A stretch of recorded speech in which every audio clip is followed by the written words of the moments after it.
Yan, okay, update tayo doon sa dumating na motor na gagamitin natin dito sa GSBRP natin. Galing siya ng China. Bali yung motor na gagamitin ko dito pang RC car, katulad ng ginamit ko dito kay Bagakay. Bali yung ginamit ko kay Bagakay ay 480. Yung gagamitin natin kay GS ay 540. Bali pang ano to pang RC car. Subukan ko dito kasi isang thruster lang gagamitin ko. Kailangan ko ng malakas na motor para mabigay niya yung, medyo kasi may kabigatan din tong si GS kasi malaking ang RC to nagawa natin.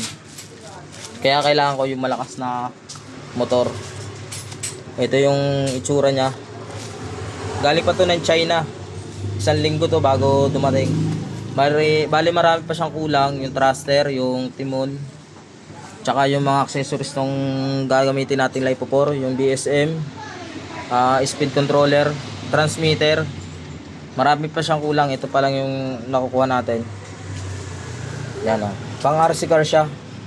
Ito yan o. Brass type 80T. Medyo malaki rin siya kaysa doon sa ginamit natin dito na 480.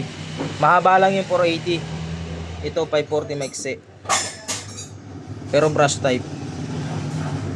Subukan natin mamaya kung maganda yung ikot nito pagka nasa 12 volts na. Kasi 12 volts siya 7.1 hanggang 12 volts yung maximum niya.